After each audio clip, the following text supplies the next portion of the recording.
अच्छा next question पूछते हैं, right the Lewis structure of the following. Sulphur, देखो मैंने ये बहुत इंपॉर्टेंट है, यहीं से आ जाएगा। देखो अब सल्फर किस कैटेगरी में आ रहा है, देखो इस कैटेगरी में ऑक्सीजन है ना, तो सल्फर का बना सकते हो। फिर क्या पूछ रहा है, S+2। अब मैं थोड़ा सा और डिटेलिंग आपको देता हूं जो मैं आपको पिछली क्लास में दे रहा था। सल्फर, सल्फर ये सबको पता है ग्रुप 16 का है। अब देखो ध्यान से, सल्फर, सल्फर है आपका ग्रुप 16 का एलिमेंट। देखो ध्यान से, ये बहुत इंपॉर्टेंट है, इसके बिना आपको नहीं समझ आएगा ये चैप्टर। 16th ग्रुप का है, और अगर इसको कॉरस्पॉन्डिंग देखो, ये पहला पीरियड होता है, ये सेकंड पीरियड होता है, ये थर्ड, ये फोर्थ, ये फिफ्थ, ये सिक्स और एक 7th पीरियड और होता है। इसका जर्नल इलेक्ट्रॉनिक कन्फिग्रेशंस भी आपको आने चाहिए। जर्नल, जर्नल मतलब आउटर, आउटर इलेक्ट्रॉन। इसकी आउटर इलेक्ट्रॉनिक कन्फिग्रेशन होती है NH2Np1, इनकी होती है NH2Np2, NH2Np3, NH2Np4, NH2Np5, NH2Np6। अब इसकी मेरी क्या है, NH2Np4, और N होगा वो किस पीरियड में है। अब देखिए अगर हम देखें सल्फर कौन से पीरियड में जा रहा है, थर्ड पीरियड में जा रहा है।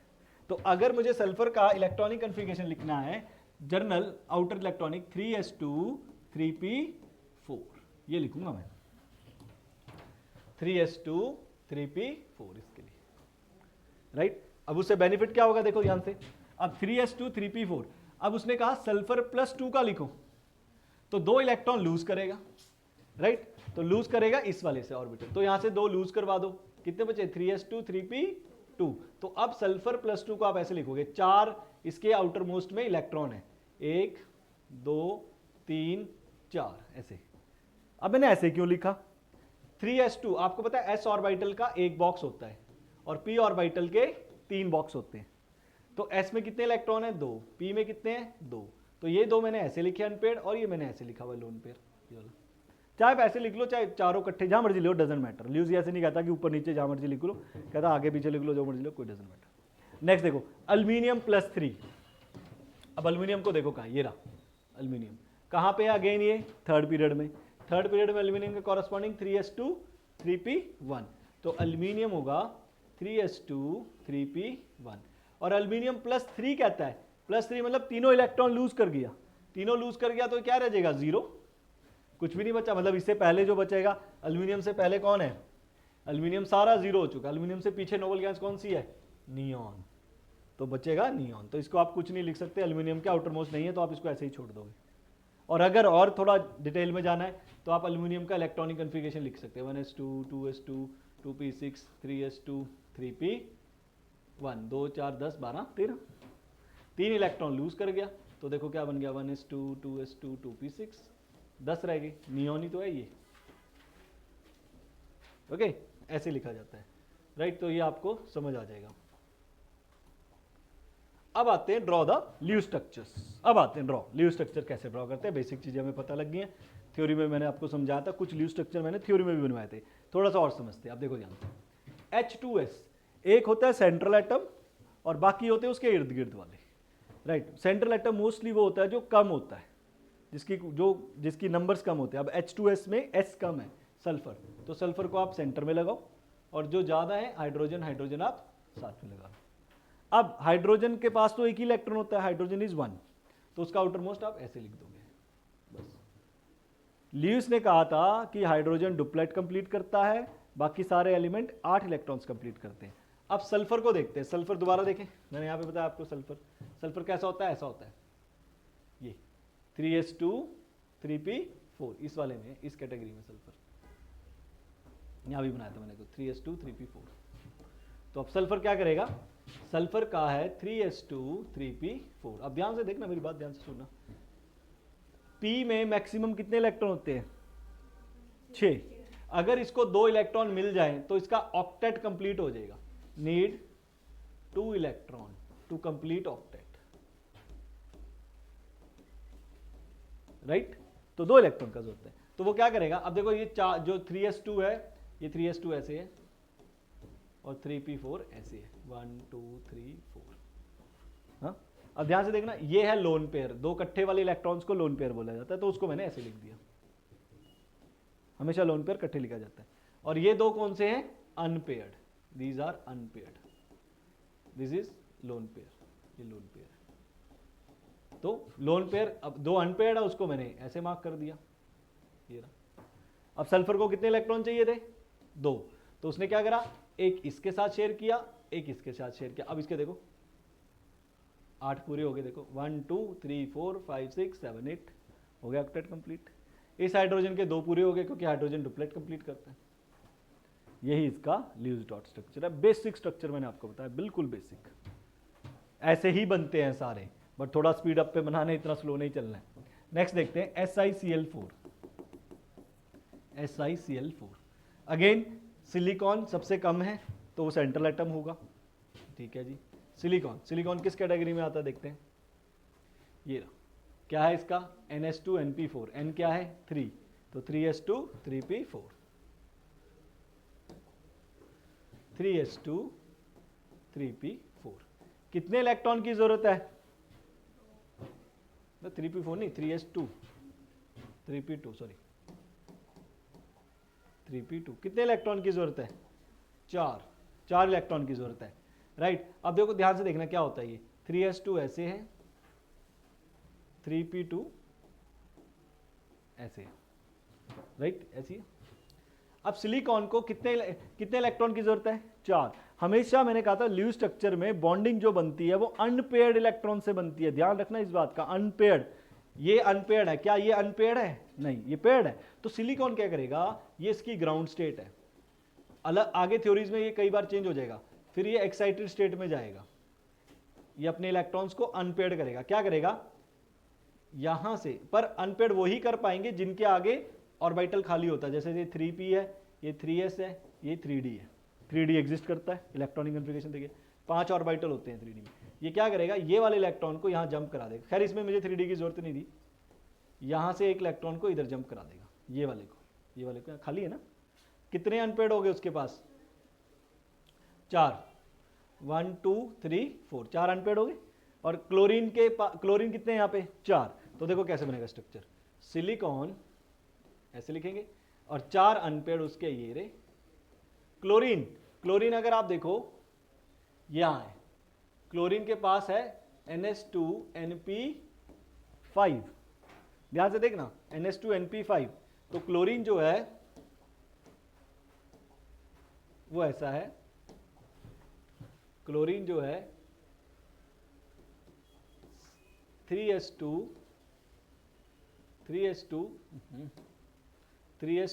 3p5। अब इसको देखते हैं ध्यान से।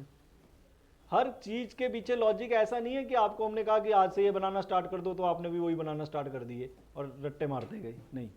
3s2 3p5 ये रहा। इसके पास कितने अनपेयर्ड हैं, 1। और वैसे भी इसे एक ही इलेक्ट्रॉन की जरूरत है, 3p5 5 है तो 6 चाहिए, तो एक ही इलेक्ट्रॉन की जरूरत है। वो क्यों करेगा अपने आप को अनपेयर्ड, जब चाहिए उसको एक। तो वो क्या करता है, सिलिकॉन को कहता है भाई मैं तो एक ही इलेक्ट्रॉन शेयर कर सकता हूं तेरे साथ, क्योंकि मुझे तो एक की जरूरत है। सिलिकॉन कहता है ठीक है भाई तू एक दे दे, तेरे जैसे मैं 4 और बुला लेता हूं, 3 और बुला लेता हूं। तो वो 3 और बुलाता है, 3 और आ जाते हैं क्लोरीन अपना एक इलेक्ट्रॉन लेके, राइट। एक क्लोरीन यहां पे लगा लो ऐसे, तो ये बॉन्ड का फॉर्मेशन होता है। तो अब देखो सल्फर के 8 पूरे हो गए, क्लोरीन के भी 8 पूरे हो गए। ये है ल्यूज डॉट स्ट्रक्चर, राइट। और अगर देखा जाए तो ऐसे बना सकते हो, क्लोरीन क्लोरीन क्लोरीन क्लोरीन 8 8 8 8 8। ये है ल्यूज डॉट स्ट्रक्चर। बहुत स्लो करवा रहा हूं मैं आप, ताकि अच्छे से समझ आए। Next is BeF2।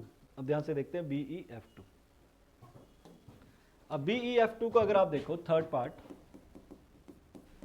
BeF2, right. Fluorine तो अभी मैंने बताया, फ्लोरीन तो सिंपली होता है 2s2 2p5। इसको कितने इलेक्ट्रॉन की जरूरत है, 1।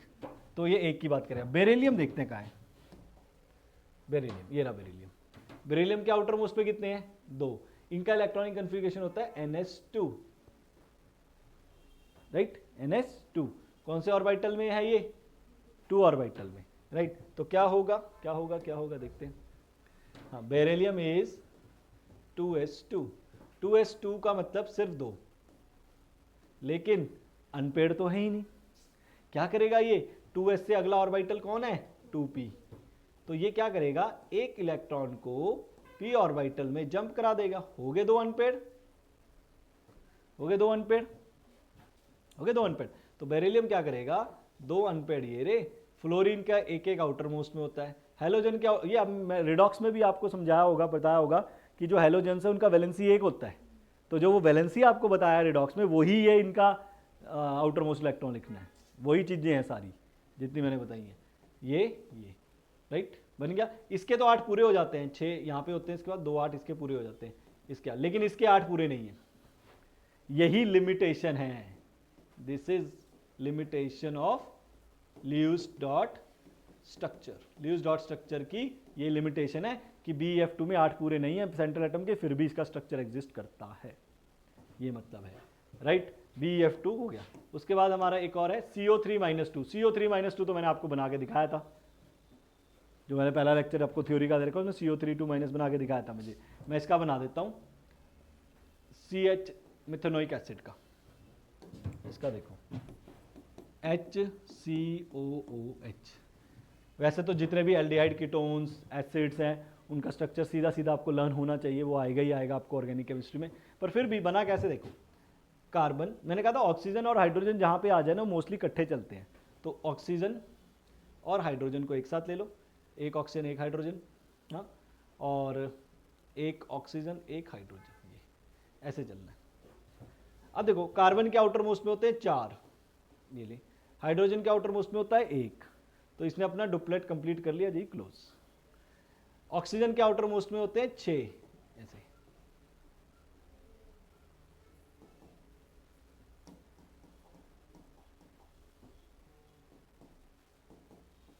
ऐसे। हाइड्रोजन के आउटर मोस्ट में 1।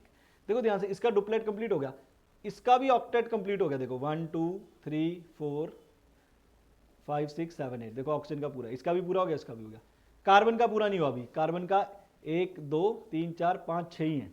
तो कार्बन देखो क्या करेगा, ये वाले इलेक्ट्रॉन को उठाएगा और यहां पे डाल देगा, ये ऑक्सीजन के साथ ऐसे बॉन्डिंग कर देगा। अब ध्यान से देखो इस ऑक्सीजन के 1 2 3 4 5 6 7 8 हो गए इसके पूरे 8। और कार्बन देखो 1 2 3 4 5 6 7 8 का एक लाइन में 2 इलेक्ट्रॉन होते हैं, 8। इस ऑक्सीजन के भी 8 पूरे हो गए, हाइड्रोजन के भी पूरे हो गए, तो ये स्ट्रक्चर बन गया ल्यूइस डॉट स्ट्रक्चर। तो फाइनली ये ऐसे बनता है HCOOH। एसिड्स के स्ट्रक्चर ऐसे ही बनते हैं। अगर मैं कुछ और बता दूं, एल्डिहाइड्स, उसका स्ट्रक्चर होता है CHO, ये एल्डिहाइड का स्ट्रक्चर होता है। यहाँ पे आप कुछ भी ले सकते हो, कोई भी ग्रुप हो सकता है, ये एल्डिहाइड बोलते हैं इसको, है ना। अगर कीटोन ऐसा होता है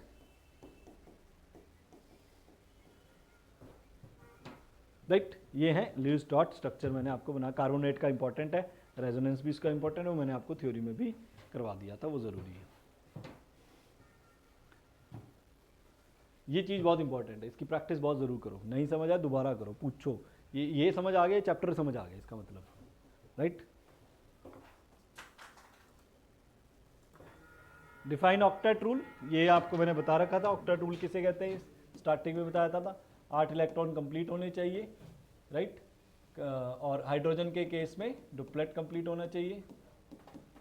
और सिग्निफिकेंस क्या है, सिग्निफिकेंस मतलब बेनिफिट क्या हुआ इसका, क्या यूज हो सकता है, इसने बता दिया था, इसने हमें काफ़ी कुछ बताया। Why do atoms combine, why do atoms combine, atoms combine क्यों करते हैं, टू कंप्लीट देयर ऑक्टेट।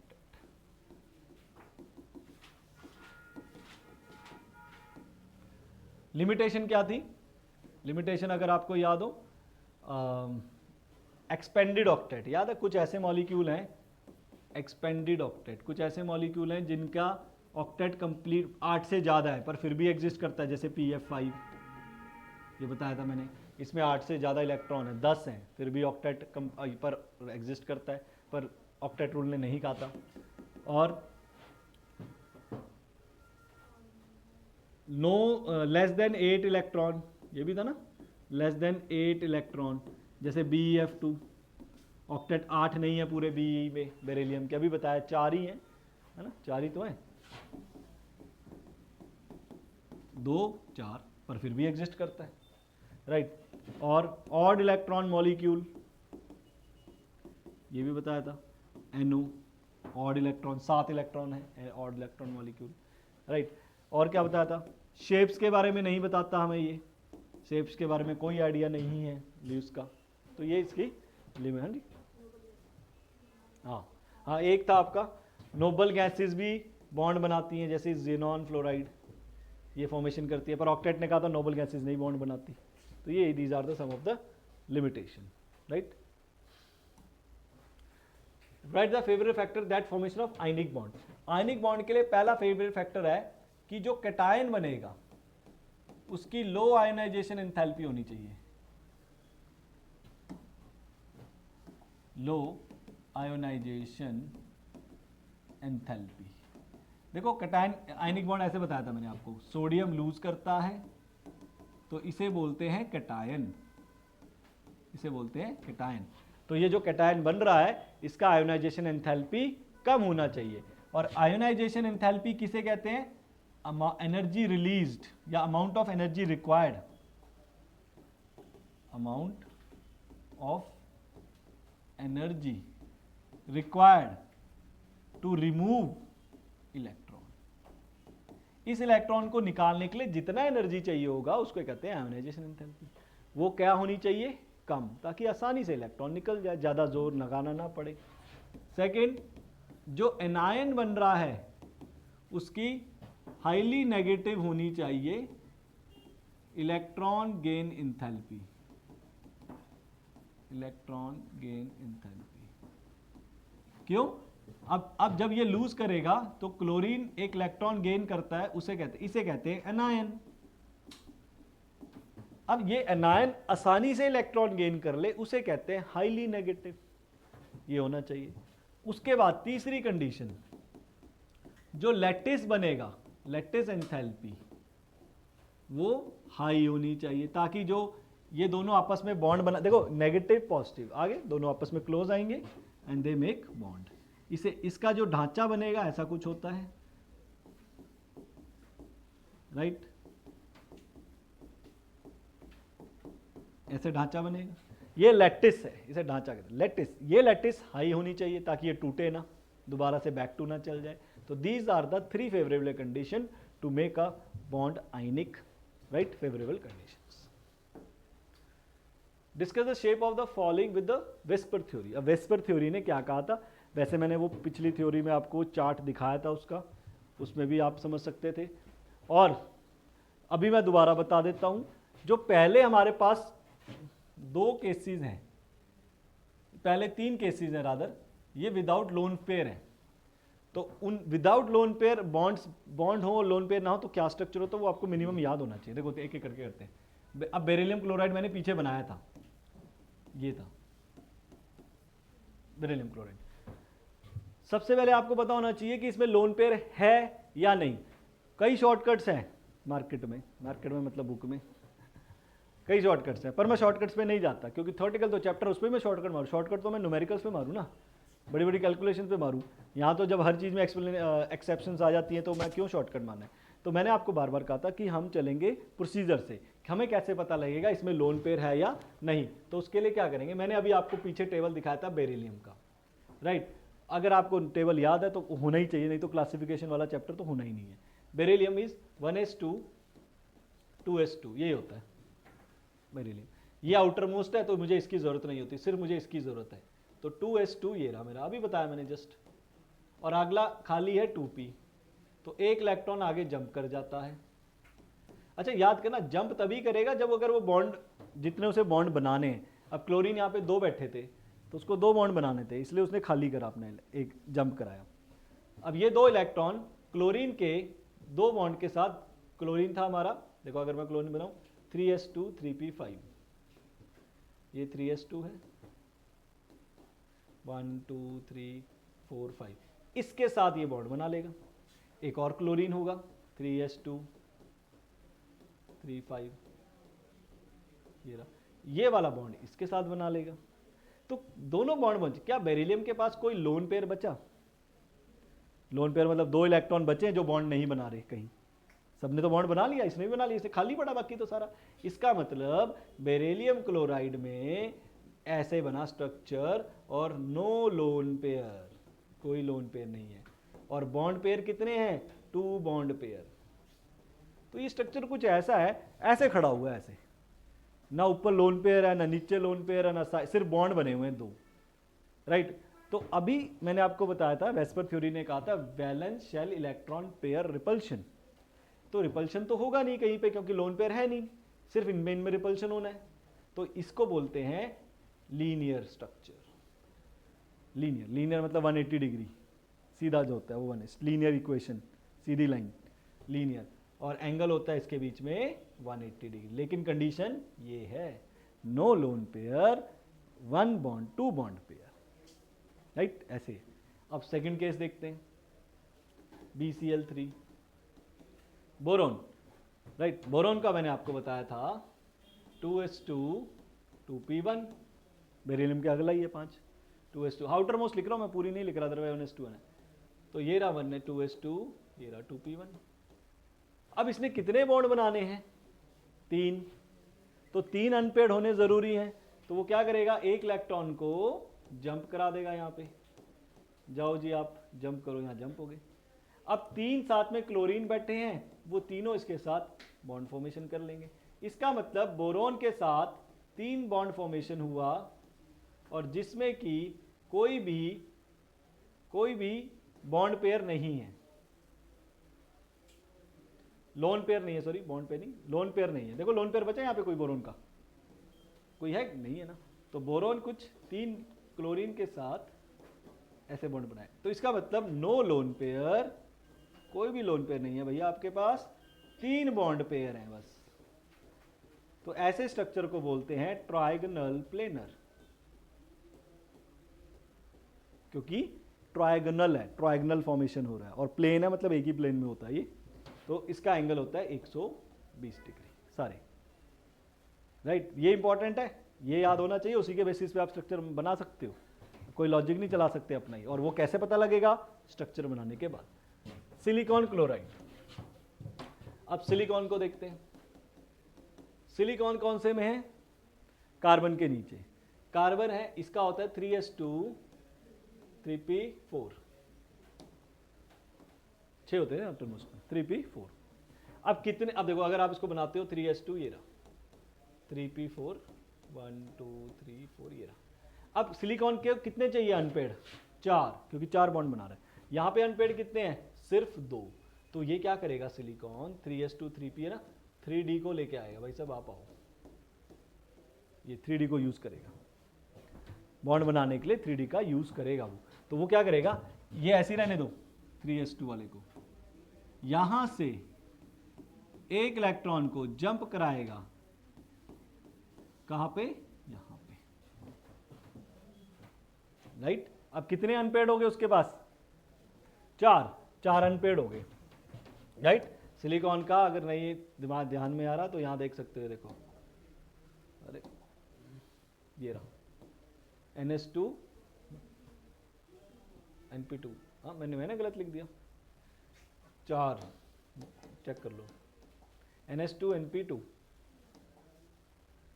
हाँ NP2, sorry NP2। Silicon carbon के साथ है, 1s2 2s2 2p2, हाँ ठीक है, यही आएगा, यहाँ पे तभी गड़बड़ होगा। तो इसका मतलब क्या गड़बड़ हुआ, क्या गड़बड़ हुआ, ये 3s2 3p2, फिर यहाँ जंप कर जाएगा इलेक्ट्रॉन, इसकी जरूरत नहीं पड़ेगी, यहाँ इलेक्ट्रॉन जंप कर देगा, 1 2 1 2, ये रहा। तो ये वाला इलेक्ट्रॉन 3s वाला कहाँ जंप कर जाएगा? यहाँ पे बस, तो इसकी जरूरत नहीं पड़ेगी हमें। कितने अनपेड हो गए? 4। अब 4 क्लोरीन के साथ ये बॉन्ड बना लेगा, ये वाला हटा देता हूं यहां से, ये देखो यहां से ये इलेक्ट्रॉन उठा, यहां चला गया। अब 4 क्लोरीन इसके साथ ऐसे बॉन्ड कर देंगे, तो सिलिकॉन 1 2 3 4 ऐसे बनाते हैं। अब क्या कंडीशन बना इसका कि नो लोन पेयर, कोई भी लोन पेयर नहीं है, लेकिन 4 क्या है? बॉन्ड पेयर, 4 बॉन्ड पेयर है, तो ऐसे स्ट्रक्चर को बोला जाता है टेट्राहेड्रल। क्या बोला जाता है? टेट्राहेड्रल। और इसका एंगल होता है 109 डिग्री, राइट।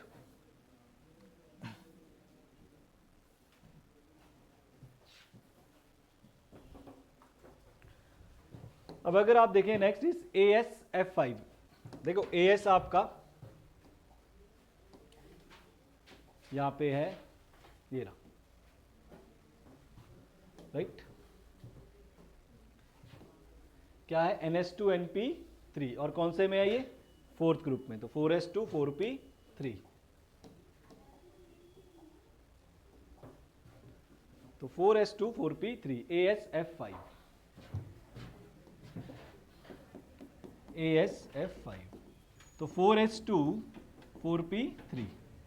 अब इसके पास अनपेड के लिए कितने अनपेड करने पड़ेंगे? इसे 5 अनपेड करने पड़ेंगे। तो देखो कर सकता है ये, 2 इसके पास यहां पे हैं, 3 यहां पे हैं, राइट। और ये अगला इसका खाली है 4d, 4s 4p 4d, 4f भी खाली होता है इसका, राइट। तो ये क्या करेगा, मैं सीधा लिख देता हूं एक्साइटेड स्टेट, आप पेपर में ये चीजें दिखा सकते हो, राइट। और ये 4d में जंप कर जाएगा, तो 5 इसके पास बॉन्डिंग हो जाएगी, राइट। अब देखो ध्यान से, कोई इसके पास अनपेड इलेक्ट्रॉन है, अनपेड या लोन पेयर।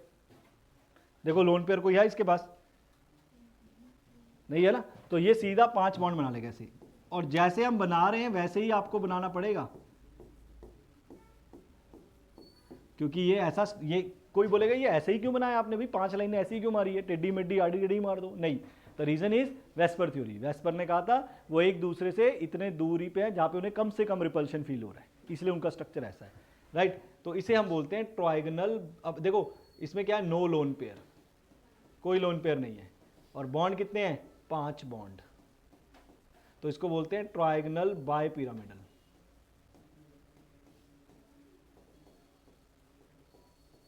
बायपिरामिडल इसलिए क्योंकि ये जो 5 हैं इनको सबको आप ऊपर को जोड़ोगे तो दैट बिकम्स पिरामिड, और ये नीचे को जोड़ोगे एक और पिरामिड बनेगा, तो 2 पिरामिड बन सकते हैं, दैट्स वाई ट्रायगोनल बायपिरामिड। सारे के सारे केसेस देखो नो लोन पेयर के हैं, एक बॉन्ड तो हो नहीं सकता, 2 3 4 5, 2 वाला लीनियर, 3 वाला ट्रायगोनल, 4 वाला टेट्राहेड्रल, 5 वाला ट्रायगोनल बायपिरामिडल, राइट। और 6 वाला भी मैं लिख देता हूं कि नोट करके एक बात और लिख देते हैं कि अगर आपके पास नो लोन पेयर हुआ, कोई भी लोन पेयर नहीं दिखे, 6 बॉन्ड पेयर दिखे, तो उसे हम ऑक्टाहेड्रल बोलते हैं, that is called octahedral. Without lone pair वाले 6 के 6 केसेस बता दिए मैंने आपको। अब अगर लोन पेयर आएंगे तो फिर चेंज, थोड़ा सा केसेस चेंज हो जाते हैं, राइट। वो जो मैंने टेबल दिखाया था उससे अगले की बात करते हैं। अब आगे आता है हमारा नेक्स्ट, कौन सा पूछा उसने? H2S एंड PH3, इसको देखते हैं। H2S and PH3, H2S। अब ध्यान से देखना, अब कहानी में ट्विस्ट आएगा, कहानी में चेंजेस आएंगे, समझो।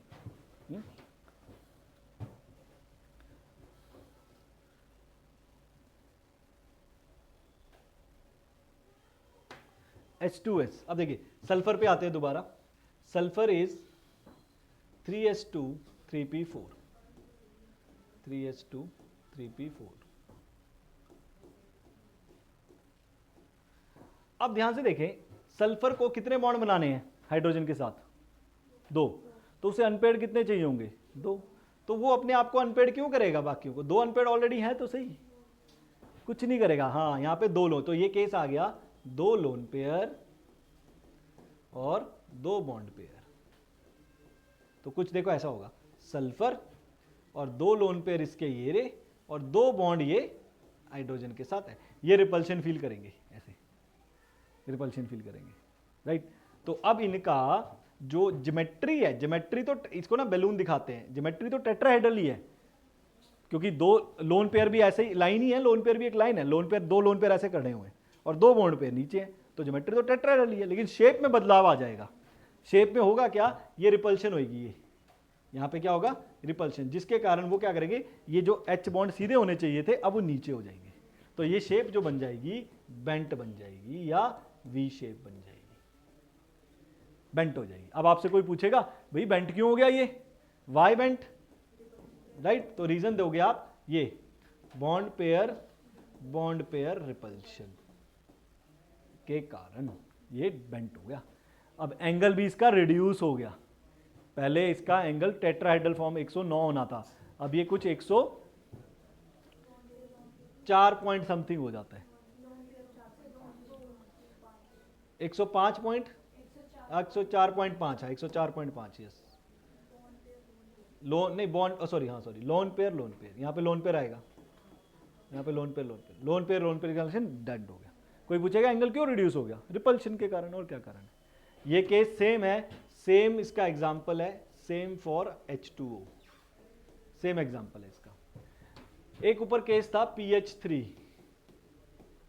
राइट। अब फॉस्फोरस अगर देखा जाए तो फॉस्फोरस है आपका 3s2 3p3, ये नाइट्रोजन के नीचे है, राइट, नाइट्रोजन के नीचे, यहां पे दिखा देता हूं,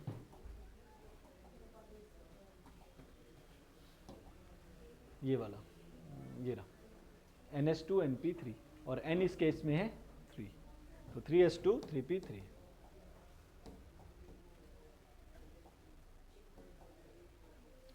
राइट, ये रहा 3s2 3p3। अब इसमें फॉस्फोरस को कितने बॉन्ड बनाने हैं, कितने बनाने हैं, 3 बनाने।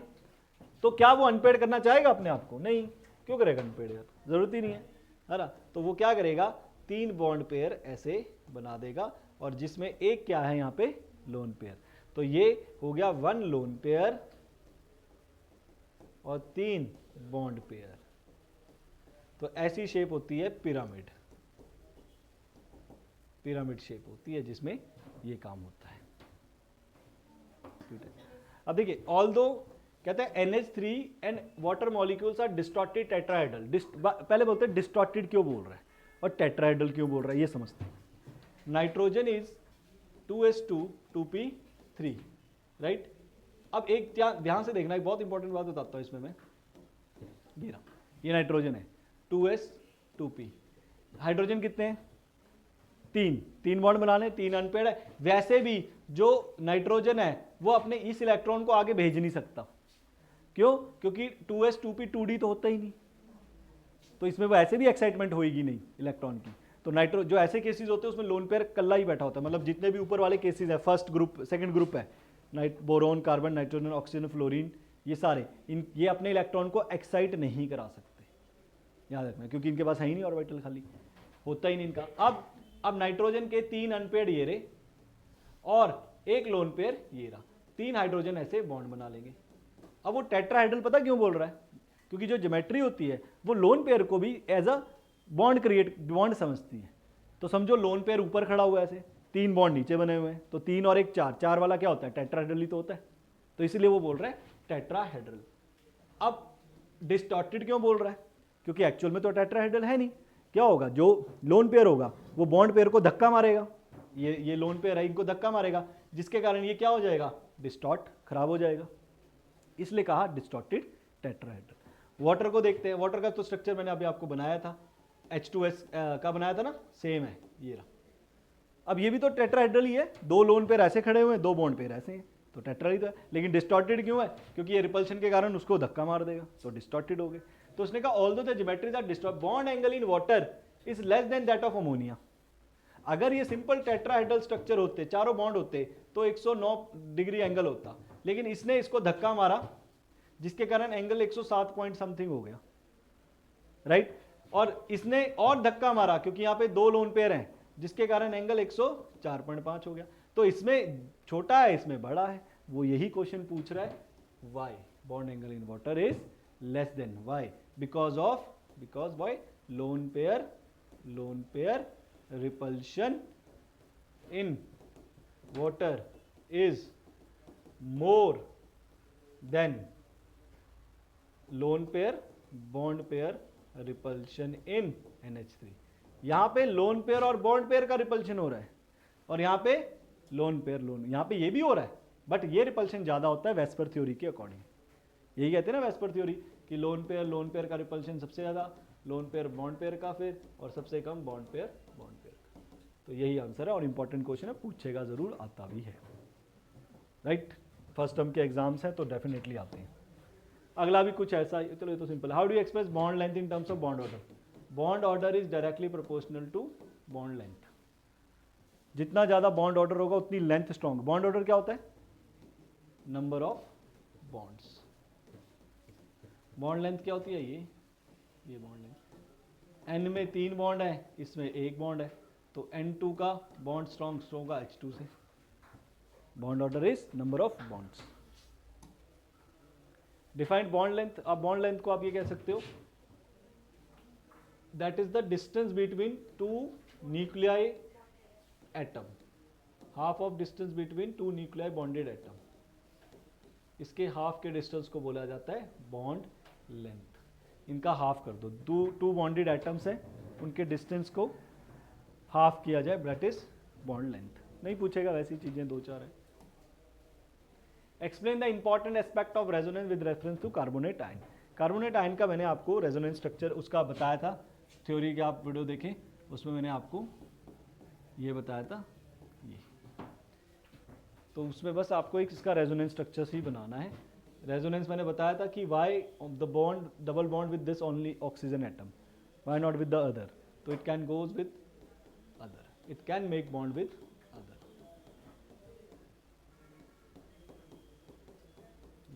और हाइब्रिड स्ट्रक्चर मैंने बताया था कि तीनों के पास बॉन्ड घूम रहा है, तो ऐसे भी बना सकते हो, दैट मीन्स डबल बॉन्ड का लेंथ है ये।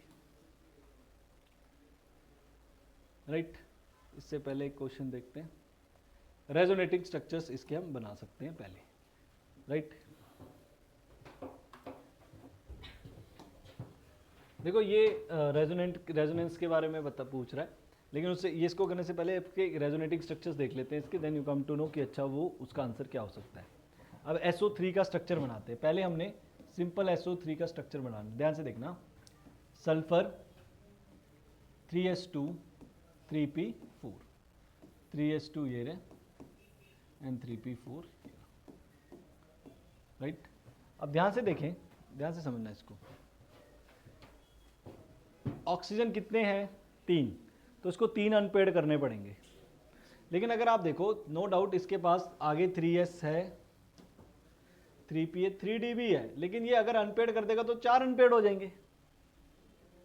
अगर ये इलेक्ट्रॉन को इधर भेज देगा तो 4 अनपेड हो जाएंगे। हाँ, तो वो तो 3 को तो बना देगा, 1 का क्या करेगा? खाली नहीं कर सकता वो। तो देखो सल्फर क्या करता है, ये रहा sulphur according to Lewis. Right, तो ये 2 अनपेड तो ये रहे इसके, ये रहे, और 2 लोन पेयर ये रहे। Now these 2 are lone pair. तो क्या करेगा, ऑक्सीजन को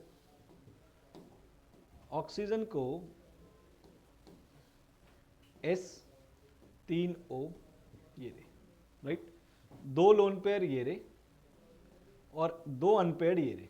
ठीक है, ऐसा नहीं होता कि लोन पेयर लिखो अनपेड अलग लिखे जाते, नहीं, वो आपके समझने में है कौन सा लोन पेयर है कौन सा अनपेड है। राइट, अच्छा, ऑक्सीजन के भी आउटर मोस्ट में 6 इलेक्ट्रॉन्स होते हैं, इसके भी 6 होंगे।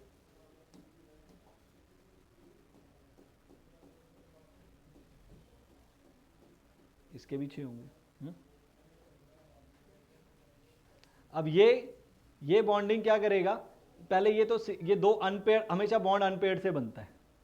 किससे बनता है? अनपेयर। तो ये 2 बॉन्ड, ये वाले 2, ये 2 बॉन्ड ये रहे, और ऑक्सीजन के 2 अनपेयर से बन गए। ऑक्सीजन भी सेम ही होता है। ऑक्सीजन क्या होता है? 2s2 2p4, ये ऑक्सीजन बेसिकली, ये ऑक्सीजन, तो 2 अनपेयर हो गए, ये तो बन गया। अब देखो सल्फर के 8 पूरे हो चुके हैं, 1 2 3 4 5 6 7 8। इस ऑक्सीजन के भी पूरे हो गए, 1 2 3 4 5 6 7 8। तो 1 सल्फर और 1 ऑक्सीजन तो खुश हो चुका है, लेकिन 2 ऑक्सीजन अभी भी बाकी हैं, लेकिन SO3 एग्जिस्ट तो कर रहा है। तो क्या होता है, यहाँ पे बनता है डेटिव बॉन्ड, कोऑर्डिनेट बॉन्ड, जो मैंने आपको बताया था। ये क्या करेगा, सल्फर इसको लोन पेयर डोनेट नहीं करेगा, सिर्फ कहेगा यूज कर लो जब तक जरूरत है, उसके बाद जब मुझे जरूरत होगी I can take it back. इसे कहते हैं डेटिव बॉन्ड, कोऑर्डिनेट बॉन्ड। तो ये स्ट्रक्चर बनता है। अब देखो, मैं रेजोनेंस का डिटेलिंग है, बट वो मैं ऑर्गेनिक में समझाऊंगा अच्छे से कि रेजोनेंस कॉन्जुगेशंस क्या है, कॉन्जुगेशन में ऑल्टरनेट क्या क्या होते हैं वो। लेकिन यहाँ पे सिर्फ इतना समझो। अब आप कहो कि आपने सर इसके साथ डबल बॉन्ड क्यों नहीं करा, इसके साथ कर लेते, वही रेजोनेटिंग स्ट्रक्चर है। तो अब मैं क्या करूंगा, इसके साथ डेटिव बॉन्ड कर दूंगा, इसके साथ डबल बॉन्ड कर दूंगा, और सेम चीज थर्ड ऑक्सीजन के साथ, और कि इसके साथ मैं डबल बॉन्ड कर दूंगा, इसके साथ में ऑक्सीजन। यही इसके resonating structure. For the timing इतना समझना ओके है आपको, नहीं तो डिटेलिंग में जाना अभी जरूरत नहीं है, फिलहाल के लिए इतना ही। NO3 नेगेटिव, एक मैं और बनाता हूँ, NO2 आपने बनाना है, NO3 नेगेटिव, ये भी देख लेते हैं। Nitrogen is 2s2 2p3, right. अब 2s2 है, ये रे, 3 अनपेयर्ड हैं, ये रे, राइट। अब चाहिए हमें ऑक्सीजन। अब ऑक्सीजन 3 है, तो नाइट्रोजन ये रहा, 3 ऑक्सीजन ये रहे। अब 3 अनपेयर्ड नाइट्रोजन, देखो एक लोन पेयर ऐसे बनाएगा, 3 अनपेयर्ड ऐसे बना देगा। ऑक्सीजन के पास 2 अनपेयर्ड होते हैं, 2 लोन पेयर होते हैं, ये लिखा हुआ देखो, 2 अनपेयर्ड 2 लोन पेयर। यहां भी सेम। अब ध्यान से देखो, पहले नाइट्रोजन जो अनपेयर्ड है, राइट, ये वाला अनपेयर्ड मैं उठाया, ये अनपेयर्ड यहां पे लेके आया, इन दोनों के साथ बॉन्ड बना दिया, तो ये 8 पूरे हो गए। देखो इस ऑक्सीजन 2 3 4 5 6 7 8, और यहां पे 1 2 3 4 5, ये अच्छा, ये बॉन्ड, ये आप ऐसे मत कर देना कभी भी, ये पॉसिबल नहीं है नाइट्रोजन में, ये पॉसिबल नहीं है। ये बहुत इंपॉर्टेंट बात है समझने वाली। ये पॉसिबल इसलिए नहीं है क्योंकि ये जो 2 लाइनें मैंने बनाई, ये वो 2 ये हैं, ये और ये, राइट, और ये वाली और एक बना सकता है बस अब बॉन्ड। 2 लोन पेयर के साथ कभी भी बॉन्ड नहीं बनता, बॉन्ड हमेशा अनपेयर्ड के साथ बनता है, एक उसका एक बॉन्ड, एक इसका एक बॉन्ड। अगर आपने ये बना लिया, इसका मतलब आपने इसको 4 अनपेयर्ड बोल दिए, 4 तो है ही नहीं इसके पास अनपेयर्ड। ये बात को ध्यान रखना, ये कभी भी नाइट्रोजन हमेशा बॉन्ड ऐसे बनाएगा, लोन पेयर को डोनेट कर सकता है बस, ये फॉर्मेशन, या ये फॉर्मेशन कर सकता है, ये फॉर्मेशन कर सकता है, कभी भी ऐसा नहीं बना सकते आप उसके 4 bond, not possible at all, right. तो ये बॉन्ड हो गया। अब इसके हो गए, अब देखो इसने ये कर दिया। अब ये जो इसके पास लोन पेयर बचा था, ये इसको एज अ कोऑर्डिनेट बॉन्ड बना देगा, बन गया ना कोऑर्डिनेट बॉन्ड उसके साथ। अब इसके भी पूरे हो गए, देखो 1 2 3 4 5 6, और इसके 2 तो अपने ही थे 8, इसके भी 8 हो गए। नाइट्रोजन के कितने हैं, 1 2 3 4 5 6 7, इसके पूरे नहीं हुए। ये एक बॉन्ड इसके साथ बनाएगा, ये लो, देखो ऑक्सीजन के पास 6 होते हैं, ये रहा 1 2 3 4 5 6, एक बॉन्ड इसके साथ बना लिया। अब नाइट्रोजन के भी पूरे हो गए, देखो 1 2 3 4 5 6 7 8। प्रॉब्लम किसकी हुई, इस ऑक्सीजन के पूरे नहीं हुए, देखो 1 2 3 4 5 6 7, इसके पूरे हो गए, इसके पूरे हो गए। ये नाइट्रोजन ने देखो ऐसे बनाया बॉन्ड, जो लोन पेयर था नाइट्रोजन का ये वाला, ये इसने ऊपर वाले को डोनेट किया, और जो 3 बचे थे, 3 में से 2 के साथ इसके साथ बॉन्ड बनाया, और एक इसके साथ बॉन्ड बना दिया, ये बॉन्ड हुआ है, जिससे से ये दोनों का बॉन्ड फॉर्मेशन ऑक्टेट कंप्लीट हो गया। इसका अभी भी बाकी है। ध्यान से देखो यहाँ पे क्या लगा हुआ है, नेगेटिव। नेगेटिव मतलब इस एटम, इस मॉलिक्यूल के पास एक इलेक्ट्रॉन कहीं से आया हुआ है, तो वो भी तो देंगे इसको, तो वो नेगेटिव हम देंगे इस ऑक्सीजन को, ये। तो अब पूरे हो गए 8 उसके, देखो, राइट। तो अब इसका लीव स्ट्रक्चर कैसे बनेगा जी। अब आप देखो, ये काम आपने इसके साथ किया हुआ है, ये वाला। अब आप किसके साथ यूज करोगे, नाइट्रोजन, ये रहा। अब ये आप डबल बॉन्ड को इधर शिफ्ट कर दो, सिंगल को इस पे नेगेटिव लगाना है, और इसको यहां शिफ्ट कर दो। और क्या कर सकते हो, ये डबल बॉन्ड इसके साथ शिफ्ट कर दो, राइट, और इसके साथ कर यहां पे नेगेटिव इधर लगा दो। ये पॉसिबिलिटी होने वाली है, राइट। ये होते हैं resonating structures, right. Use Lewis symbol to show electron transfer between the following atoms. देखो पोटेशियम, अब ध्यान से देखो, मैंने आपको पहले भी बताया था, ग्रुप 1 के जो एलिमेंट हैं, और ग्रुप 2 है, ग्रुप 3 है, राइट, ग्रुप 13 है, करते करते ग्रुप 13 आता है, 14 आता है, 15 आता है, 16, 17, 18। ओके, तो ये ग्रुप आपको पता होना चाहिए। इनके लिखा ही था अभी, पिछली आपने स्लाइड देखी होगी, उसमें मैंने आपको बताया था कि बोरोन है, कार्बन, नाइट्रोजन, ऑक्सीजन, सल्फर इसके नीचे है। हाँ, ये सारे सेकंड ग्रुप के हैं, ये थर्ड ग्रुप में आ जाते हैं। तो ये जो इनका वैलेंस, ये दो गेन करते हैं और ये क्या करते हैं, ये वन लूज करते हैं, 1 इलेक्ट्रॉन। ये वन लूज करते हैं, ये गेन करते हैं, राइट। पीरियोडिक टेबल जो मैंने अभी आपको पीछे स्लाइड में भी दिखाया था, उसमें आपको याद रखना है। तो लिथियम जो पोटेशियम क्या करेगा, 2 लूज करेगा। पोटेशियम देखो क्या होता है, अगर इसका जो आउटर इलेक्ट्रॉनिक कन्फिग्रेशन देखें, जनरली होता है इनका NS1, तो ये सेकंड में है, ये थर्ड में है, ये फोर्थ, तो इसका होगा 4s1। अब ये दो सल्फर को तो 2 इलेक्ट्रॉन चाहिए, तो उसे 2 पोटेशियम बुलाने पड़ेंगे, एक से तो बात नहीं होगी। तो पोटेशियम है, ये 1 इलेक्ट्रॉन लूज करेगा, 4s0 हो जाएगा। एक और पोटेशियम आएगा, वो 4s0 लूज कर देगा, राइट। सल्फर, अब पोटेशियम को ऐसे लिखा जा सकता है, कैसे कि 1 इलेक्ट्रॉन लूज करके वो K प्लस बन जाएगा, राइट। और 2 K आएंगे तो 2 इलेक्ट्रॉन लूज होंगे, 2 K आ जाएंगे। सल्फर है, वो क्या करेगा, 2 इलेक्ट्रॉन गेन करेगा और 2 -2 बना देगा। अब 2 K और 1 S दोनों मिलके कौन सा कंपाउंड बनाएंगे, K2S। और the best way to how the compound form, potassium लिखो, सल्फर लिखो, इसकी वैलेंसी लिखो, इसकी वैलेंसी लिखो, इसकी वैलेंसी लिखो, इसकी दो, ये 2 गेन करता है तो 2 वैलेंसी, पोटेशियम 1 गेन करता है तो 1 वैलेंसी, और क्रॉस मल्टीप्लाई कर दो तो ये हो जाएगा। बट उसका लीव स्ट्रक्चर ये है, राइट, लीव स्ट्रक्चर ये है। सिमिलरली कैल्शियम, कैल्शियम कहाँ पे है, यहाँ पे है। कैल्शियम 2 लूज करता है, ये सारे NS2 हैं, तो ये 2 इलेक्ट्रॉन लूज करते हैं। और साथ में ऑक्सीजन, ऑक्सीजन 2 गेन करता है, तो कैल्शियम 2 लूज करेगा, ऑक्सीजन 2 गेन करेगा, राइट। और वो ऐसे बॉन्ड बना लेंगे, क्योंकि दोनों का वैलेंसी 2-2 है, तो 2-2 कैंसिल हो गया, 1 ही बचेगा,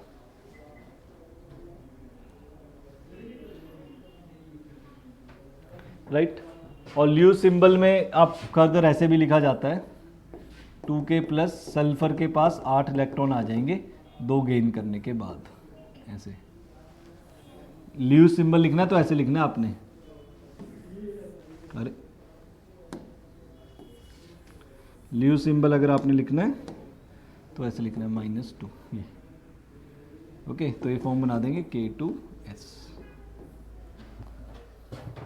रेयर चांस है इस क्वेश्चन के आने के, चांसेस कम होते हैं, क्योंकि ये 9th 10th के बेसिक कॉन्सेप्ट चलते हैं, ये इंपॉर्टेंट है। ऑल्दो बोथ CO2, ये इंपॉर्टेंट है, although both CO2 and H2O are tri-atomic molecules, the shape of H2 molecule is bent while CO2 is linear। देखो CO2 का अगर आप स्ट्रक्चर बनाएंगे तो ऐसे बनते हैं उसके, 2 इलेक्ट्रॉन ये गेन करता है, 2 ये करता है, ऐसे ये हो गया CO2। अब इसके पास सेंट्रल एटम है, ये कोई लोन पेयर नहीं है, नो लोन पेयर, राइट। इसलिए इसका स्ट्रक्चर, इसलिए एंगल कितना होता है, 180 डिग्री, इसलिए इसका स्ट्रक्चर हो गया लीनियर। अगर लोन पेयर ना होता तो वो स्ट्रक्चर लीनियर ना होता। कैसे, जैसे H2O, H2O का स्ट्रक्चर आप सबको पता है, ऐसा होता है, और यहाँ पे 2 लोन पेयर होते हैं। अब लोन पेयर और बॉन्ड पेयर का क्या होता है, रिपल्शन, क्या होता है इनका, रिपल्शन, इसलिए शेप क्या हो जाती है, बेंट। पहले भी मैंने आपको बताया, पानी की जो शेप है मॉलिक्यूल के वाटर की, बेंट है। Now this explain on the basis of dipole moment. Okay, चलो ये मैंने आपको वेस्पर थ्योरी के बेसिस पे बताया था, this is on the basis of VSEPR theory. Reason देखो यही लिखना आपने, जो कह रहा है ना क्या लिखा, अगर वेस्पर थ्योरी है तो ये रीजनिंग लिखनी है और ये स्ट्रक्चर बनाना, फुल नंबर मिलेगा, डोंट वरी। लेकिन अगर मुझे डाइपोल मोमेंट के बेसिस पे लिखना है तो अगर आप देखें इनके बीच में डाइपोल मोमेंट का डायरेक्शन इधर है, बिकॉज ऑक्सीजन इज, ये लिखेंगे डाइपोल मोमेंट का रीजनिंग आप, oxygen is more electronegative than carbon, right.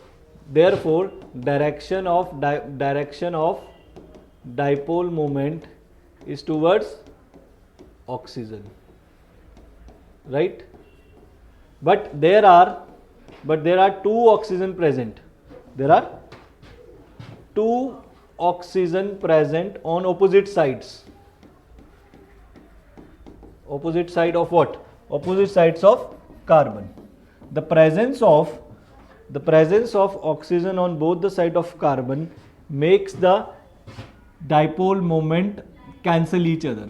That resultant dipole moment is 0. Why? Because the presence of two oxygen atom on the opposite sides of carbon attract the electron pair towards itself.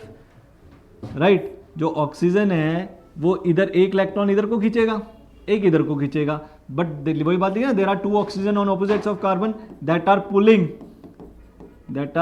Pulling electron towards each other,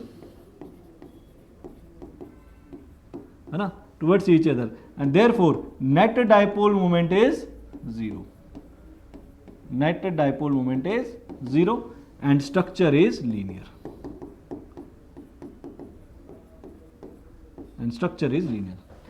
जहां पे भी dipole moment cancel हो जाए वहां पे हमेशा dipole moment linear वाला जो ऐसे होगा उसमें 0. अगर इनके बीच में इलेक्ट्रोनेगेटिव अगर ये कैंसिल ना होते तो लीनियर ना होता. वाटर के केस में देखिए क्या होगा. अब वाटर के केस में कुछ ऐसे है, on the basis of dipole moment बता रहा हूं मैं आपको. Right now oxygen is more electronegative than hydrogen, so direction of dipole moment is towards oxygen. Direction of dipole moment it's towards oxygen atom and lone pair. Dipole moment का direction हमेशा loan pair और किसकी तरफ होता है? Oxygen की तरफ होगा, है ना. तो यहाँ पे कोई भी डायपोल मोमेंट कैंसिल नहीं होगी, कैंसिल नहीं हो सकती. देखो कुछ भी नहीं होगा. Therefore net dipole moment increases, net dipole moment increases, बढ़ जाती है. राइट और इसीलिए वो शेप जो है वो बेंट रहती है क्योंकि सारी डायरेक्शन उस तरफ के कारण. ओके ये रीजन होता. तो वाटर का, लेकिन जब उसने बोला है वेस्पर थ्योरी के बेसिस पे नहीं लिखना, डायपोल मोमेंट के बेसिस पे लिखना, तो वो जरूरी है आपको.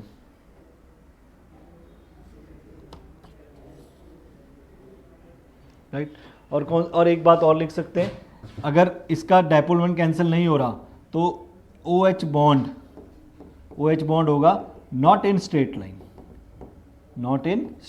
क्योंकि स्ट्रेट लाइन का ही एंगल 180 डिग्री होता है ना, इसका नहीं होगा क्योंकि डायपोल मोमेंट कैंसिल नहीं हो रहा.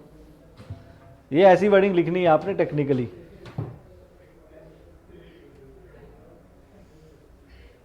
टाइम तो खराब है. Right the significance and application of dipole moment.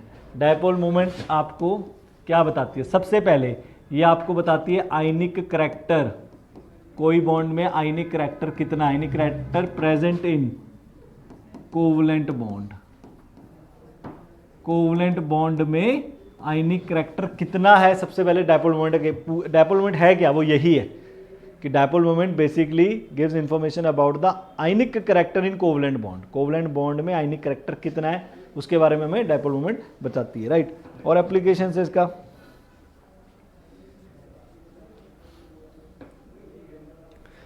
Sis and trans, ये आगे जाके आप पढ़ोगे, फिलहाल आप लिख लो. सिस एंड ट्रांस स्ट्रक्चर होते हैं. Cis and trans difference in structure, difference बताती है सिस और ट्रांस. एक्चुअली क्या होता है, दो टाइप के स्ट्रक्चर्स होते हैं, सिस और ट्रांस. ये होता है ज्योमेट्री, मॉलिक्यूल्स की ज्योमेट्री. आपने देखा होगा मेडिसिन कई सिलेंड्रिकल होती हैं, कई सर्कुलर होती हैं, कई ट्रायंगुलर होती हैं. ऐसा क्यों? उनका मन थोड़ी करा कि आज चल सिलेंडर की शेप मिल रही है, चक्का आज पिज़्ज़ा टाइप मेडिसिन बना देते हैं. नहीं, उनका कारण होता है कि क्यों वो उस शेप में बन रही है. ओके तो वो सिस एंड ट्रांस पढ़ेंगे तब देख लेंगे उसमें हमारा क्या है.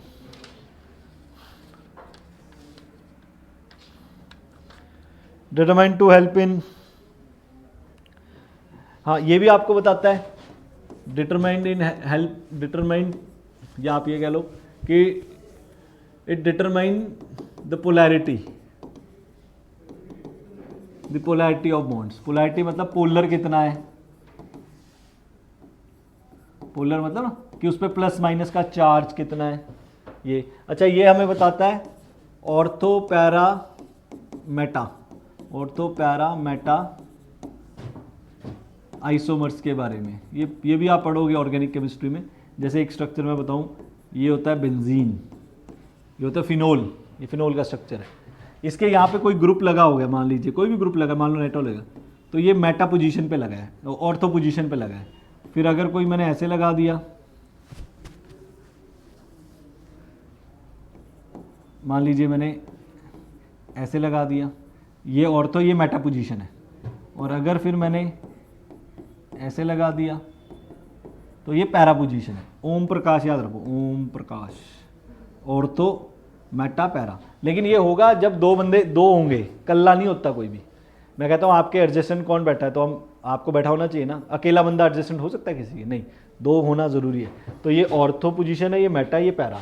पैरा की डायपोल मोमेंट 0 होती है, इसका डायपोल मोमेंट 0 होता है। तो ये आपको इतना करने की जरूरत नहीं। अगर ये क्वेश्चन आएगा, आप सिर्फ ये बता सकते हो differentiate between ortho para Meta isomers. Isomers बोला, आइसोमर्स इसलिए क्योंकि सेम मॉलिक्यूल्स हैं। ओके, पढ़ेंगे सारा, अभी आएगा जो। Define electronegativity. What do mean by electronegativity? Electronegativity का डेफिनेशन आप आएगा तो आप लिखेंगे the ability of an atom, जैसे मैंने आपको बार बार ये बता, एग्जांपल देता हूं मैं, कि ऑक्सीजन इसमें ज़्यादा इलेक्ट्रोनेगेटिव है। क्या है वो उसी को बारे में बता। Ability of an atom to attract shared pair of electron towards itself,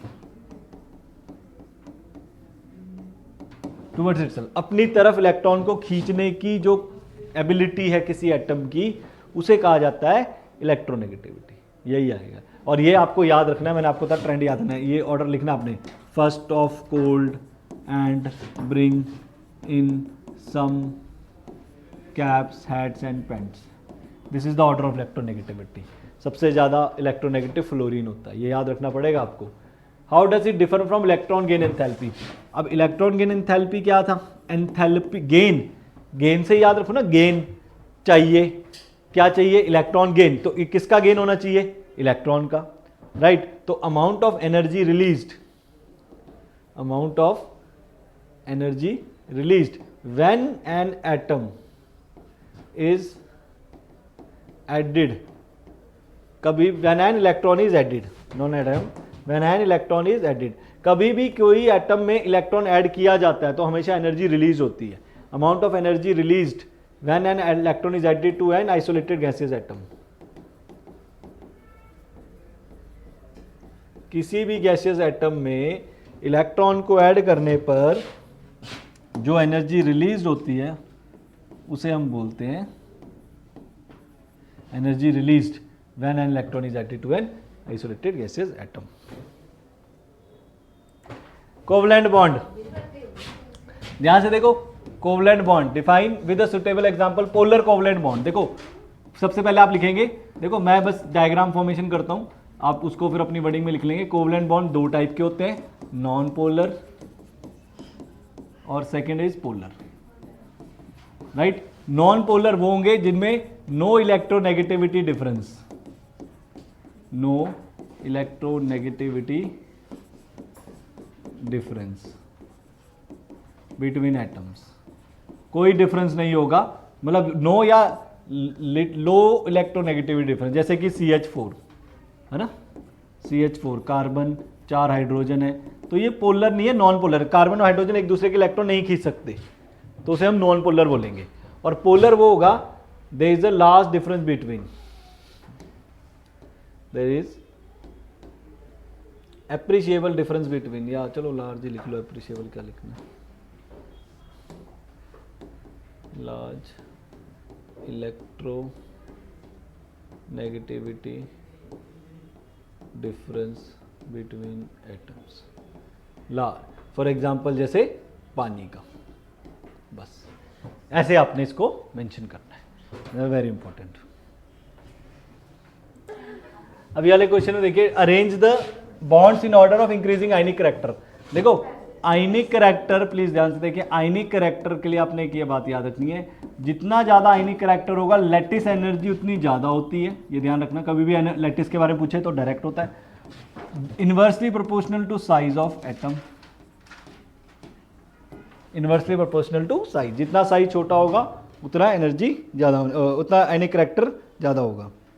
और charge on anion, charge on anion,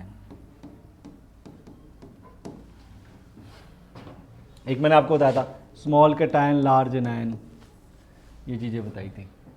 तो आयनिक करैक्टर का इंक्रीजिंग ऑर्डर बताइए, राइट, चार्ज ऑन एनायन, जितना ज्यादा चार्ज उतना ज्यादा आयनिक करैक्टर।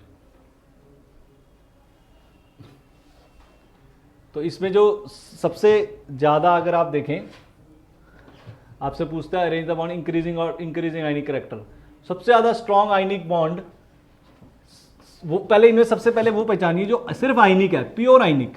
तो प्योर आयनिक LIF है, क्योंकि मैंने आपको बताया था ग्रुप 1 और ग्रुप 17 वाले आयनिक बॉन्ड बनाते हैं, ग्रुप 2 और ग्रुप 16 वाले। तो LIF सबसे ज्यादा होगा, LIF में सबसे ज्यादा आयनिक करैक्टर है, क्योंकि ये बॉन्ड ही आयनिक है, इसमें कोवलेंट करैक्टर तो है ही नहीं, टोटली बॉन्ड ही आयनिक है, राइट। N2 इसमें प्योर कोवलेंट है, देखो N2 क्या है, प्योर कोवलेंट। N2 में कोई भी इलेक्ट्रोनेगेटिविटी डिफरेंस भी नहीं होगा, क्योंकि दोनों ही एटम सेम है, तो this must be on the least side, N2 वाला सबसे लीस्ट साइड में होने वाला है। अब बचे हमारे पास K2O, SO2, अच्छा K2O भी तो आयनिक ही है, यहां देखो ध्यान से, ग्रुप 1 में पोटेशियम हीरा और यहां पे ऑक्सीजन है ना, ये कौन सा ग्रुप 16 ऑक्सीजन हीरा, इनमें भी आयनिक बॉन्ड है, ऑक्सीजन और पोटेशियम, लेकिन साइज बड़ा लिथियम और फ्लोरीन का है, इसलिए उसका आयनिक करैक्टर ज्यादा हुआ K2O से। देखो ना, साइज ऑफ एटम, राइट। तो यहां पे आएगा आपका K2O, क्लियर है, K2O सेकंड में आएगा, पोटेशियम नीचे है, पोटेशियम का साइज बड़ा है, देखो पोटेशियम नीचे है ना, तो मैंने बताया साइज ऑफ एटम, एटम का साइज बड़ा होगा तो आयनिक करैक्टर कम होगा, तो पोटेशियम नीचे इसलिए उसका आयनिक करैक्टर कम है LIF से। चलिए नेक्स्ट, SO2 और ClF3। SO2 प्योर वो है, मोस्टली कोवलेंट करैक्टर होगा, मोस्टली, सारा नहीं पर थोड़ा होता, और यहां पे होगा ClF3, ये थोड़ा आयनिक है इससे ज्यादा। ये ऑर्डर है आपका, इंपॉर्टेंट क्वेश्चन है ये, राइट। दो तो मैंने आपको बिल्कुल, 4 तो आपको बिल्कुल श्योर पता होने चाहिए, ये और ये, क्योंकि ये प्योर आयनिक, ये प्योर कोवलेंट। ये वाला इससे क्यों है, क्योंकि इसका साइज बड़ा है पोटेशियम का लिथियम से, इसलिए वो इनवर्सली प्रोपोर्शनल होता है आयनिक करैक्टर, तो ये भी श्योर है। बचे ये दो, SO2 में थोड़ा कोवलेंट करैक्टर है, कैसे अब ClF3 ये देखो 3, ये आपके अब चलो इसका ना सारा उस पर डिपेंड करता है, सारा उस पर डिपेंड करता है कौन से ग्रुप से उठाया, कौन से ग्रुप से नहीं उठाया। ग्रुप 17 में है फ्लोरीन क्लोरीन, यहां पे है, ग्रुप 16 में है ऑक्सीजन और सल्फर। तो ये डिफरेंस और ये डिफरेंस देखो, ये डिफरेंस देखो, SO2 और ClF3। अब यहां पे आयनिक करैक्टर इसलिए ज्यादा है क्योंकि यहाँ पे 3 फ्लोरीन लगे हुए हैं, देखो, और फ्लोरीन ज्यादा इलेक्ट्रोनेगेटिव होता है क्लोरीन से, इसलिए वो ज्यादा बॉन्ड खींचेगा इलेक्ट्रॉन का। और यहाँ पे सिर्फ 2 लगे हैं, तो ऑक्सीजन भी नो डाउट सल्फर के इलेक्ट्रॉन खींचेगा, बट 2 होने के कारण तो ये करैक्टर आता है, इंपॉर्टेंट है। और क्वेश्चन आता भी है, ये पहले बता रहा हूं मैं आपको। Now the skeletal section shown in below, but some of the bonds are shown incorrectly. ये इनकरेक्ट क्यों है? कार्बन की 4 वैलेंसी होती है, यहाँ पे 3 ही है, तो इसलिए इनकरेक्ट। 5, इसमें 5 दिखा दी उसने, वो भी इनकरेक्ट हो गई। But some of the bonds are shown, right the correct Lewis structure. तो लुईस स्ट्रक्चर करेक्ट क्या होगा? CH3, ये रहा, 4 बॉन्ड पूरे करो, और इसके भी 4 बॉन्ड पूरे करो। CH3 आ गया, COOH, अच्छा C डबल बॉन्ड OH है, ये एसिड का स्ट्रक्चर है, C double bond O, OH, 4 अब देखो कार्बन की वैलेंसी 4 है। स्ट्रक्चर एसिड का 10th में भी आपने पढ़ा ही होगा, एसिड कैसे बनते हैं। नहीं पता हो तो ऑर्गेनिक केमिस्ट्री में तो आएगा ही आएगा सारा, बट एज सच नहीं आएगा ये क्वेश्चन पेपर में।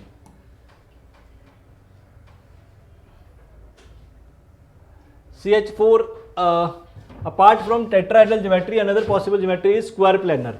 देखो CH4 की ज्योमेट्री बेसिकली ये है, इसे बोलते हैं टेट्राहेड्रल, दिस इज टेट्राहेड्रल।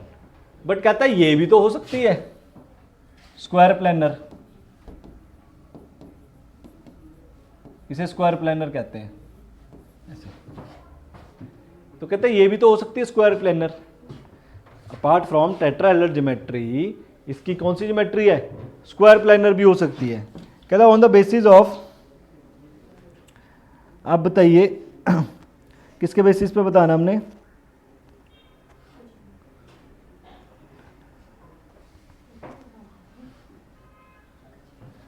कि बताओ स्क्वायर प्लेनर क्यों नहीं हो सकती ना, why is not square planar. पहली बात, जब कार्बन के चारों बॉन्ड देखे गए तो इसके बीच में जो एंगल था वो 109 डिग्री आया, 109 डिग्री। लेकिन स्क्वायर प्लेनर में एंगल कितना होता है, 90 डिग्री। ये 90 डिग्री पे होते हैं सारे, राइट। तो जो स्क्वायर प्लेनर ज्योमेट्री वेस्पर ने हमें बताई, वेस्पर थ्योरी ने, उसमें हमें दिखा कि कार्बन के बीच में चारों एंगल कितने हैं, 109 डिग्री पे, और स्क्वायर प्लेनर पे होते हैं 90 डिग्री पे। लेकिन जब ज्योमेट्रिकली उसकी ज्योमेट्री हमने देखी तो 109 डिग्री का एंगल दिखा, तो बाय डिफॉल्ट वो क्या होना चाहिए था, टेट्राहेड्रल। तो आपसे पूछेगा why it is tetrahedral, because all angles कितने के, 109, but in square planar it is 90 degree, but in square planar it is 90 degree.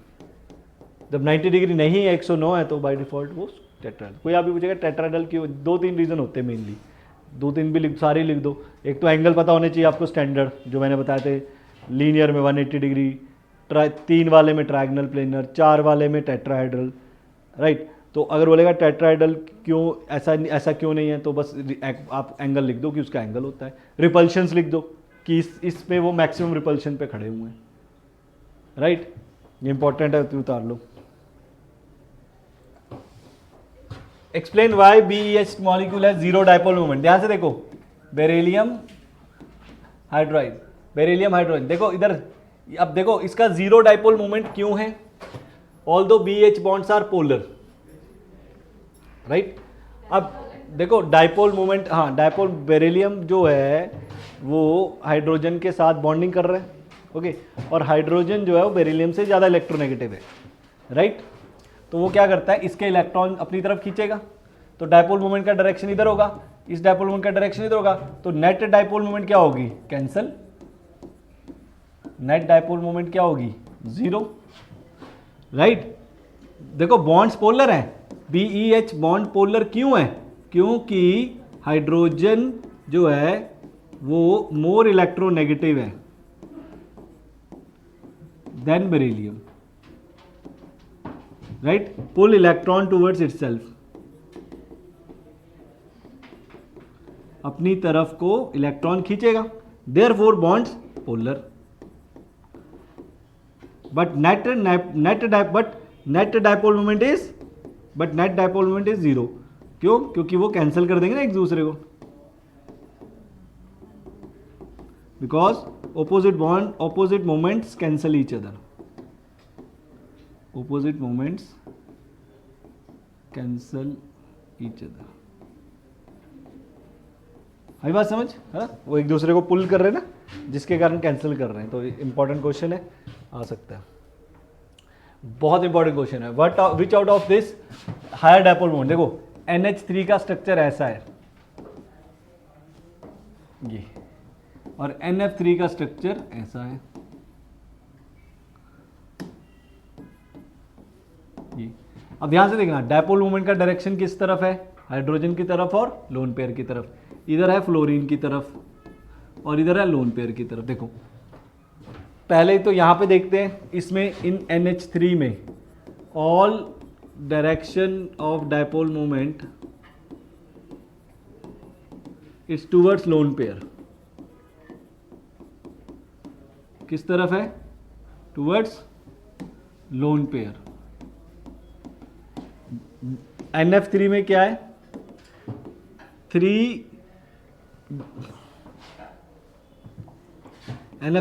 है? 3 डायरेक्शन फ्लोरीन की तरफ है, एक डायरेक्शन लोन पेयर की तरफ है, तो कहीं ना कहीं कैंसिल होंगे, सारा नहीं कैंसिल होगा, कुछ कैंसिल होगा, right. In NF3 3 bonds dipole moment direction towards fluorine, 3 bonds dipole moments is towards fluorine and 1 towards lone pair, right. Therefore NH3 has higher dipole moment than NF3.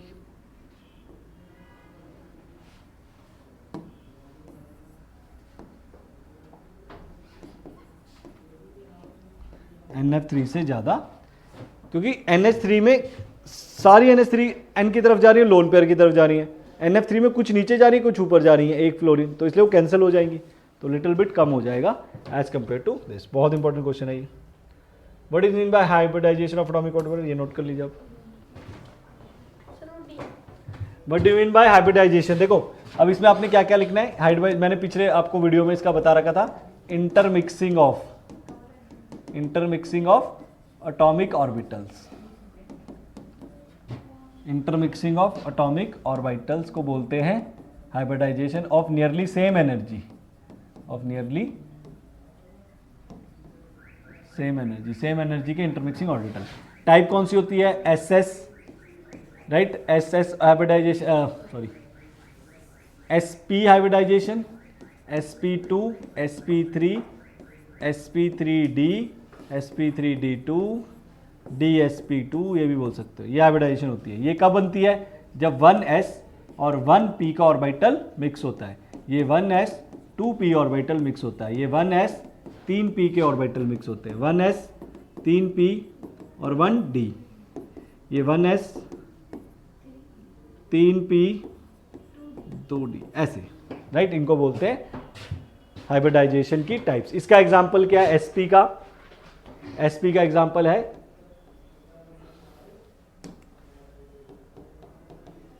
C2H2। याद रखना। देखो कैसे निकालनी है hybridisation, मैं आपको बताता हूं एक तरीका, शॉर्टकट। आप सबसे पहले उसका स्ट्रक्चर बनाइए। क्या बनाइए? स्ट्रक्चर। फिर आप number of sigma bond plus lone pair count करिए, उसे बोलता हूं मैं Z। अगर Z का वैल्यू 2 आएगा तो SP हाइब्रिडाइजेशन, 3 आएगा तो SP2, 4 आएगा तो SP3, 5 आएगा तो SP3D, 6 आएगा तो SP3D2। ये हाइब्रिडाइजेशन होती है। अब कैसे? देखो ये C2H2 का स्ट्रक्चर है। सिग्मा बॉन्ड होता है जो पहला बॉन्ड होता है, सिंगल। तो कितने सिग्मा बॉन्ड है इसमें हमारे पास? एक, इस वाले कार्बन के, देखो इस वाले के 1 2 सिग्मा बॉन्ड है इसमें, इस वाले के, इसको बोलते हैं सिग्मा। इस वाले कार्बन के पास भी 2 सिग्मा। तो जब 2 सिग्मा होते हैं तो कौन सी हाइब्रिडाइजेशन है? SP। तो मतलब इस वाले कार्बन की भी हाइब्रिडाइजेशन SP है, इस वाले कार्बन की हाइब्रिडाइजेशन भी SP है। सेंट्रल एटम की हाइब्रिडाइजेशन होती है। SP2, इसका स्ट्रक्चर आप लोगे C2H2। ये अब इसका गिनो 1 2 3। दूसरा बॉन्ड नहीं गिनना, दूसरा बॉन्ड पाई होता है, पहला सिग्मा होता है। मतलब ये सिग्मा है, ये भी सिग्मा, ये भी सिग्मा, तो 3 सिग्मा। तो 3 सिग्मा के लिए SP2, तो इसका हाइब्रिडाइजेशन SP2, इसमें भी SP2। SP3, इसका स्ट्रक्चर CH4, सिग्मा, ये भी सिग्मा, ये भी 4 सिग्मा बॉन्ड, तो 4 के लिए SP3। ये SP3D में एक SP होगा, 3 P के होंगे, एक 3 P और एक D। ऐसे करके बहुत एग्जांपल्स हमारे पास आगे जाके आता रहेगा, तो बताते जाएंगे। इंपॉर्टेंट, थोड़ा स्पीड अप कर रहा हूं मैं। Describe the change in hybridization. Change in, देखो पहले AlCl3 का स्ट्रक्चर देखो सारे। AlCl3 ऐसे होता है। तो सिग्मा बॉन्ड कितने? 1 2 3 सिग्मा बॉन्ड, 3 के लिए हाइब्रिडाइजेशन SP2, पीछे लिखा था। AlCl4 देखो ऐसे बनता है, ये AlCl3 हो गया। अब Cl4 कैसे बना? ध्यान से देखो, Cl4 एक क्लोरीन है ये ना, राइट। इसके पास लोन पेयर, इसका 7 इलेक्ट्रॉन होते हैं, 2 4 6। एक इसने इलेक्ट्रॉन गेन कर लिया तो हो गए 8। अब ये डोनेट करता है एल्यूमिनियम को, तो अल्मीनियम 4 क्लोरीन के साथ बॉन्ड बना लेता है। अब सिग्मा बॉन्ड गिनो, 1 2 3 4, 4 सिग्मा के लिए sp3। तो change in hybridization is from sp2 to sp3। ये है ओके, इंपॉर्टेंट क्वेश्चन था ये। Is there in change in hybridization boron and nitrogen of as a result of the following reaction, where are the following reaction? Following reaction नहीं लिखा, reaction is BF3NH3, BF3 plus NH3। देखो इसमें coordinate bond बनता है, कैसे बनता है ध्यान से देखो। बोरोन फ्लोराइड का स्ट्रक्चर ऐसा है, ये ना, नाइट्रोजन का ये। अब मुझे एक बात बताओ, इसका हाइब्रिडाइजेशन देखते हैं। बोरोन 3 सिग्मा बॉन्ड, 3 के लिए हाइब्रिडाइजेशन sp2, 3 सिग्मा एक लोन पेयर भी होता है, 3 सिग्मा है एक लोन पेयर है इसके बाद, तो इसके लिए हाइब्रिडाइजेशन sp3। अब ध्यान से देखो, बोरोन फ्लोराइड का BF3 का ऑक्टेट कंप्लीट नहीं है, 8। देखो 2 4 6 इलेक्ट्रॉन है, एक डंडी में 2 इलेक्ट्रॉन होते हैं, 8 चाहिए। तो ये इसको बॉन्ड कोऑर्डिनेट बॉन्ड बनाता है, तो ये स्ट्रक्चर बन जाता है F3 बोरोन ऐसे ही, और ये डोनेट कर देता है नाइट्रोजन और ये। अब बोरोन की जो हाइब्रिडाइजेशन होगी वो sp3 होगी, तो ये चेंज हो गया sp2 से sp3। यही पूछ रहा था, describe the change in the hybridization of किसका, इसका। और नाइट्रोजन का सेम रहेगा क्योंकि कोऑर्डिनेट बॉन्ड है ये, इसने डोनेट नहीं किया, यूज कर रहा है, तो इसकी सेम रहेगी। तो नाइट्रोजन का सेम रहा और बोरोन का sp2 से sp3 हो गया। Draw the diagram showing the formation double triple. ये मैंने अभी आपको बताया, C2H4 का स्ट्रक्चर बनाओ, C2H4 ये रहा, C2H2 C2H4 C2H2 ये रहा। What is total number of sigma and pi? मैं एक बना, ये अभी कितना तो सही यार, C2H4